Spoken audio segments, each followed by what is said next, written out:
Данный видеоматериал несет в себе исключительно ознакомительную информацию, направленную на начинающих ретро-геймеров или тех игроков, которые, купив приставку, решили поностальгировать, но на их 4К телевизоре картинка прям говно. А хотелось бы лучше. Автор ролика не является профессионалом в ретро-теме и не принуждает безоговорочно следовать его действиям. В общем, кислоту цедим в баночки и пьем сами. Угу. Конструктивные комментарии всегда приветствуются. В целом видео вышло неплохо, но немного сумбурное. Прям как у меня с бабами. Доходит до того, что... можно войти. Да, и руки у меня вроде как у всех нормальных людей растут из плеч. Вот только они заканчиваются где-то в жопе. Ну ладно, не будем заниматься самоиронией. Приступаем к просмотру. Всем привет, с вами Кэцунеко. Помните, в прошлом видео я показывал распаковочку вот этих двух штук. Это Retro Scaler 2X и Open Source Scan Converter. Давайте сначала поподробнее рассмотрим Retro Scaler 2X.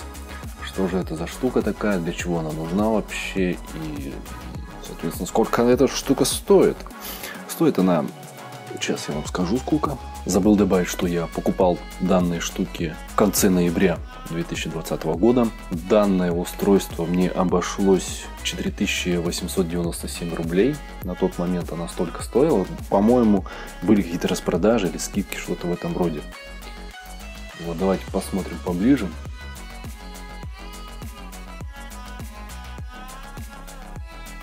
Как вы могли уже давно обратить внимание, производитель Bitfunks. Ну тут, в общем-то, то же самое. Давайте посмотрим на оборотную часть коробки. Здесь особо интересного тоже ничего нету. Все на английском, канадском и американском. Американском и этим, как его, великобританском языках. Шутка юмора, конечно.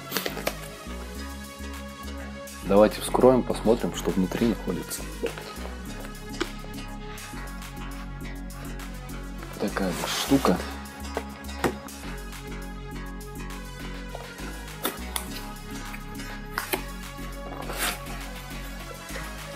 Здесь сразу же нас приветствует инструкция.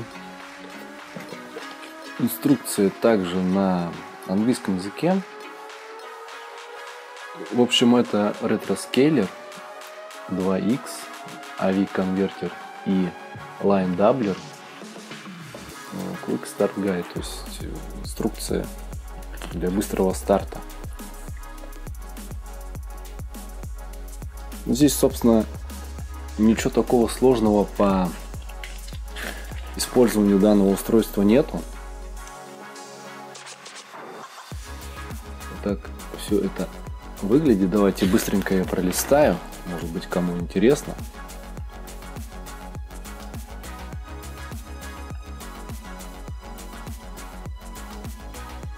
Здесь Support Button Not Limited, то, короче, поддерживаем, я так понял, платформы.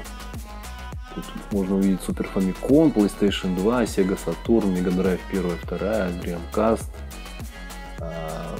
Nintendo 64, NES, точнее NES. Ну и, в общем-то,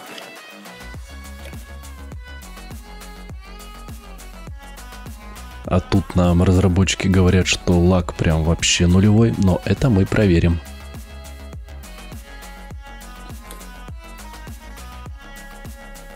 региональная совместимость, режимы фильтрации, настройки там аудио, что-то еще. И, собственно, это я спойлерить вам не буду. Кто заметит, тот увидит. В общем-то и все. Давайте вскроем, посмотрим, что же здесь у нас имеется. Все, вот что самое важное, все детали плотно установлены, никак не болтается, ничего не хлябает. То есть при транспортировке у вас точно ничего не разобьется. Вот эта штука очень мягкая и как бы еще и плотная очень. То есть противоударная. Охрененная фигня. Здесь находится у нас... Я, кстати, им уже давно как бы пользуюсь, да, уже получается с февраля, конца февраля, ну, месяцев 5 уже точно, можно сказать. Округлить до полугода. Вот это я просто упаковал назад все как было, чтобы вам показать, как оно все это выглядит. Розетки, видите, тоже это United Kingdom, то есть Великобритания, это, по-моему, тоже хрен его знает, двойная какая-то. Здесь китайская вон двойная и европейская стандартная наша вот вилочка. Сейчас я вытащу, все так плотно вообще засунуто, впихнуто. Они съемные, это как наконечники идут на блок питания. Блок питания сейчас давайте я вытащу. Оба! Все очень плотненько. Блок питания на 5 вольт, 1,5 ампера. Все нажимается, просто берем.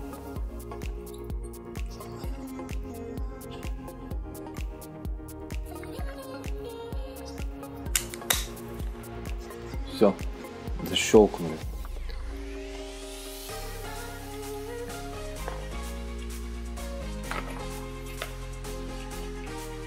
По длине провод чуть больше метра.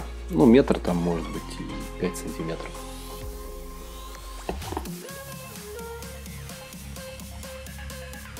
Разъем USB-шный, стандартный, не Type-C, конечно, но большинство телефонов имеет такие зарядные устройства, и поэтому я, в принципе, блок питания как бы можно не использовать. Я зарядкой телефона пользуюсь, короче, для запитки этого устройства, но все-таки есть, будем пользоваться. Как говорится, лучше использовать родной, потому что вдруг не будет хватать ампеража, а его тут должно быть 1,5 ампера. Но в принципе в зарядных устройствах они все. Ну, некоторые, правда, есть 1 амперные. Ну и давайте перейдем к самому устройству. Оно тоже очень, я бы сказал, трудно достается. Полиэтиленочки тут на двух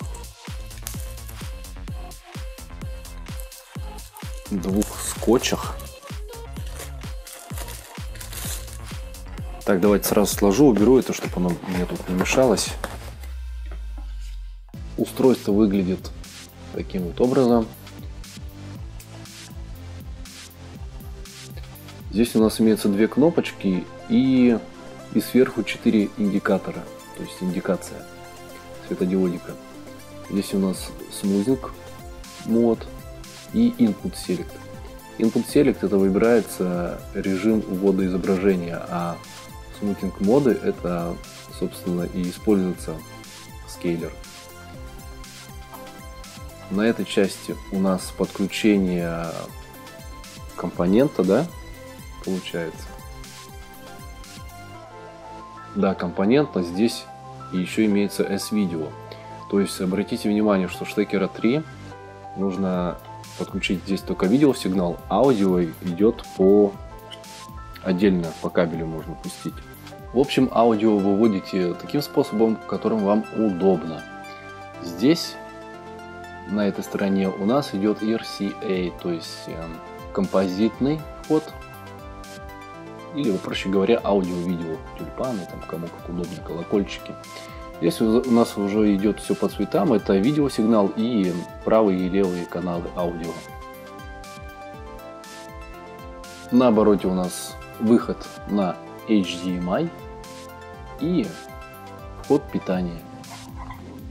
Здесь же у нас кнопка включения и выключения устройства. Все, никаких заморочек нету.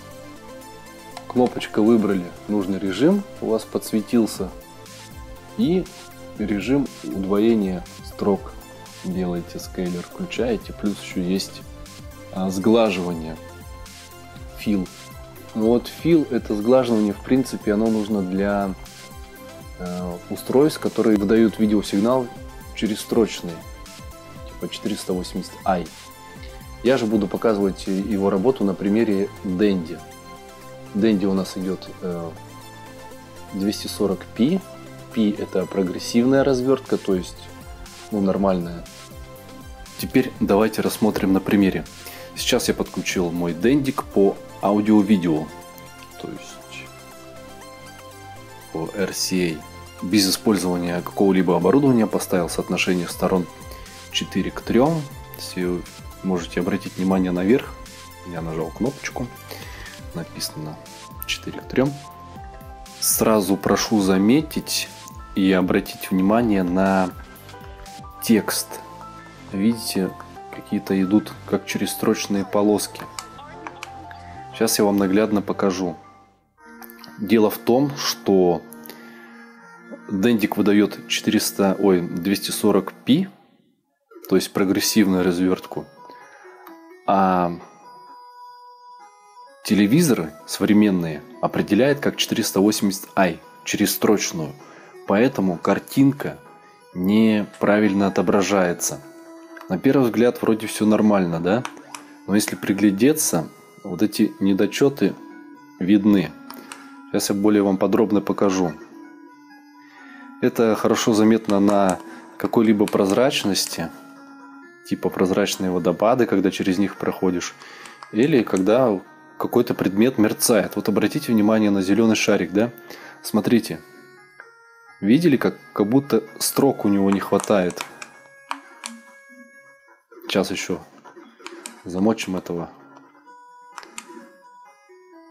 Вот он должен отрисовываться как бы. А сейчас он должен мерцать. Но он не мерцает, а отображается через строчку. Поэтому телевизор нам сейчас неправильную картинку выдает, и изображение искажено. Поэтому многие советуют играть в ретро-приставки на кинескопных телевизорах, которые идут с электролучевой трубкой. Давайте еще покажу на примере Contra.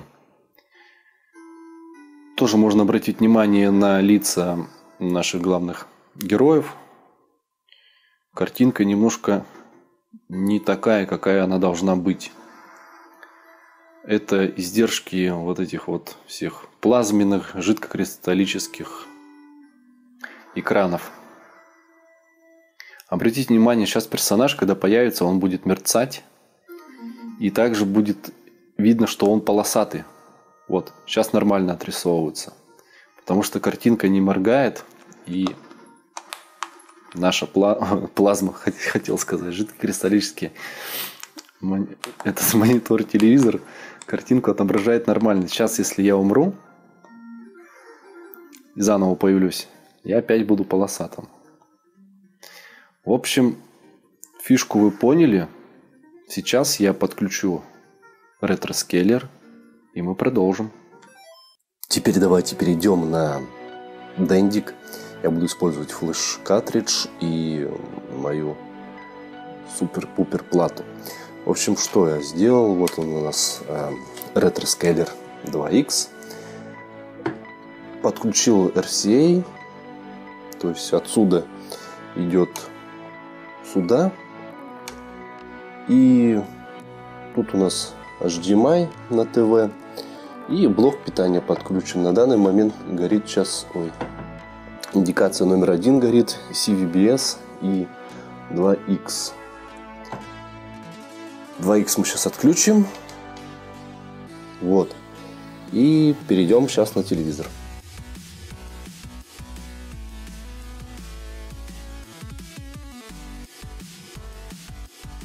Итак, включаю приставку. Идет поиск сигнала, но он его не находит. Почему? Потому что скейлер работает в Pass Through, то есть в проходном режиме. Он сейчас выдает 240p. Но телевизор этот сигнал не распознает, поэтому не отображает. Сейчас нажму на Smoothing Mode, точнее сделаю 2X, то есть удвоение строк. И картинка появилась. Вот, нажимаю эту кнопку. Загорается 2X. Я эту картиночку вставлю, этого устройства, то отсвечивает, не видно. И, собственно, появляется у нас картинка.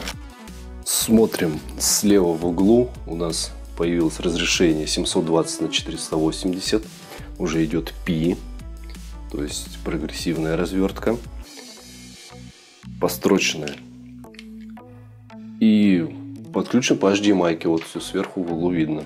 Обратите внимание на текст, что нету никаких полос, текст чистый, можно сказать, идеальный. Немножко теории, почему мы наблюдали так называемый эффект гребенки при подключении по обычному аудио-видео сигналу, кабелю. Черные линии – это строки. Получается, тут мы, кстати, можем наблюдать эффект гребенки. Гребенка – это расческа обычная, то есть между зубцами дырки, да, ничего нету. Черная линия – это каждый кусочек кадра, получается, кусочек картинки. Вот первый кадр, вот второй кадр. Как видите, они линию рисуются через строку. То есть тут часть кадра показывается на второй секунде, допустим, а вторую часть кадра моргает настолько быстро, что глазу это незаметно, и мы видим картинку в целом. То есть эти все штуки соединяются и выдают целую картинку.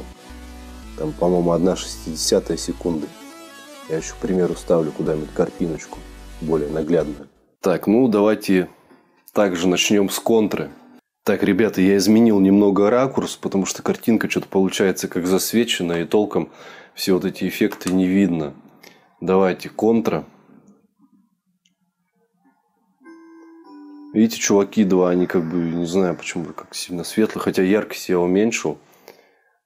Пресет поставил кино. Смотрю, вечерами по шарам не бьет. Давайте обратим внимание, как он будет мерцать сейчас. Но, в принципе, я думаю, было видно. Да? Сейчас еще раз умрем. Да, мерцание заметно. Ну, собственно, вот. Уже увидим улучшение картинки. Да и вообще полосы вот эти всяческие убрались, которые были на изображении. Сейчас будет небольшая склеечка, потому что я забыл показать вам режим сглаживания.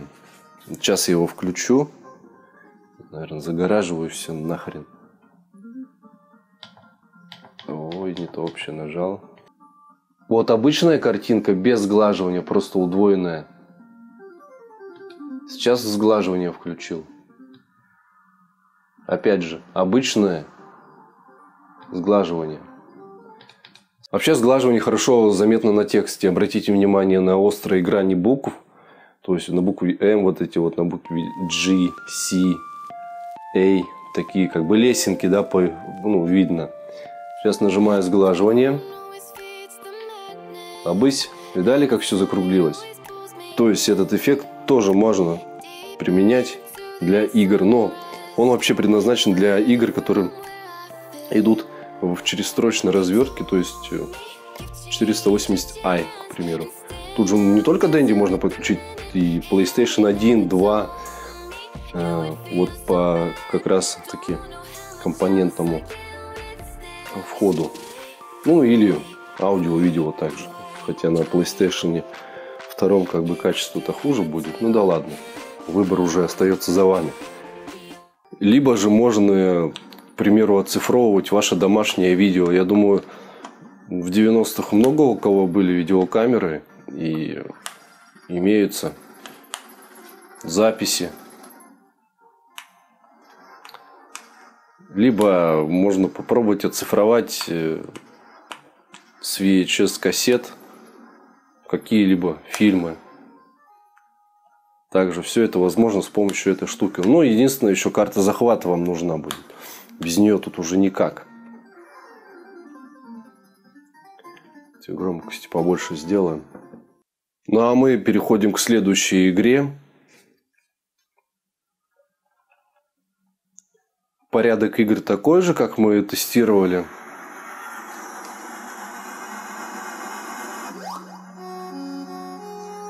Наш аудио-видео сигнал.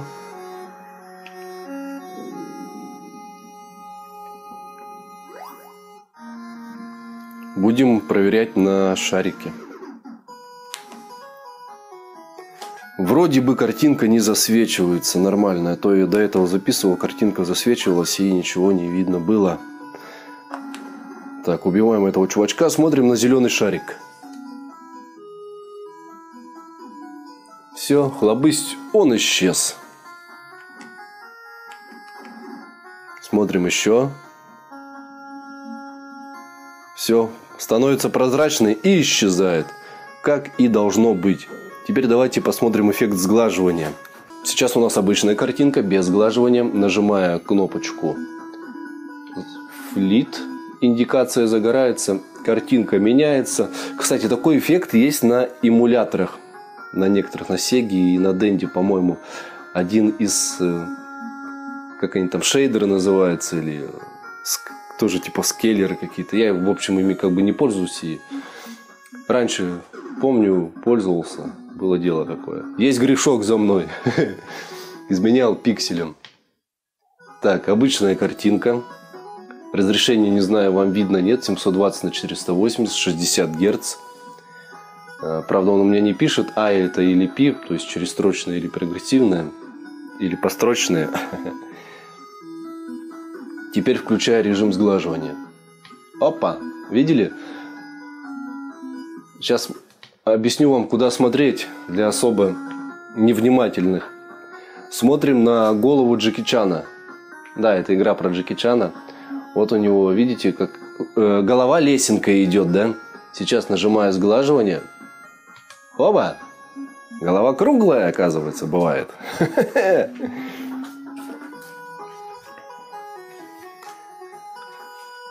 В общем-то, я думаю, наглядно вам объяснил, для чего эта штука нужна. Да, она не дешевая, но зато вы можете играть. Это вот у меня, по-моему, 42 дюйма. Ну, округлим до 40. Телевизор, да. Уже на нем как бы, да, приятнее играть. Не нужно покупать дорогие там LT-телевизоры, которые рекомендуются. Ретро-геймеры выбирают как Sony PVM, который стоит там, я не знаю, там по 10, по 15 тысяч, да. А эта штучка у вас, соответственно, можно сказать, полцены стоит, грубо говоря. Сейчас я не знаю, сколько она. Я за 4900, да, брал там с копейками, а сейчас она, по-моему, 5 с копейками стоит. Вот. Плюс к этому Sony PVM там нестандартные разъемы для подключения видеосигнала. Там обычный, по-моему, вот этот вот аудио-видео кабель не подключишь. А композит для него нужен тоже какой-то со специальными штекерами. То есть гемор еще дополнительный с проводами у вас будет. А эту коробоньку купили и к любому телевизору хоть к 4К подключаете по HDMI.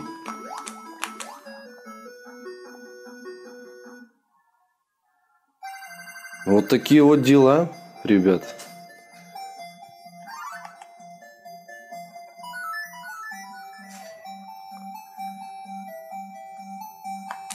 Ну а на этом видео не заканчивается. Дальше я вставлю футажи с различных игровых платформ. Вы можете посмотреть. Но уже без моих комментариев. Ну а на этом я с вами прощаюсь. За кадром был Кэцунеку с простывшим голосом. Еще услышимся. Джане. Ребята, у меня появилась интересная идея. Давайте проверим все данные штуки на input lag. То есть сначала я запущу игру какую-нибудь, где будет таймер с временем. То есть временной таймер. Ну, выберу вот Felix the Cat. Игрушка про кота Феликса. В общем, как я буду делать? Просто запускать игру буду. И ничего не делая, там будет автоматически включаться демка. Для точного сравнения. Я его буду запускать на ЖК-дисплее, телевизоре моем, с скейлером и без скейлера, то есть напрямую аудио-видео. Посмотрим, будет ли разница в задержке. И еще я хочу добавить LT-телевизор. У меня есть, он, правда, старенький хреновасто показывает. Я себе так нормально еще не нашел. В принципе, я думаю, нахрен его выкину. У меня вот скейлер нормально работает. Нахрен мне этот гроб место только занимает, вот пыль-сборник. Вот. И потом мы сравним, я прям вот эти три куска видео одновременно запущу на одном экране. И вы сами посмотрите по таймеру, как все это будет работать. Я даже сам не знаю, просто ради эксперимента решил так попробовать. Вот запись начнется вот именно с этой кнопки Run. И давайте дождемся, пока заставочка сменится на геймплей. Вот пошел геймплей. Видите, справа внизу у нас идет таймер 194, 193. Следует обращать внимание на него. Это у нас с апскейлером.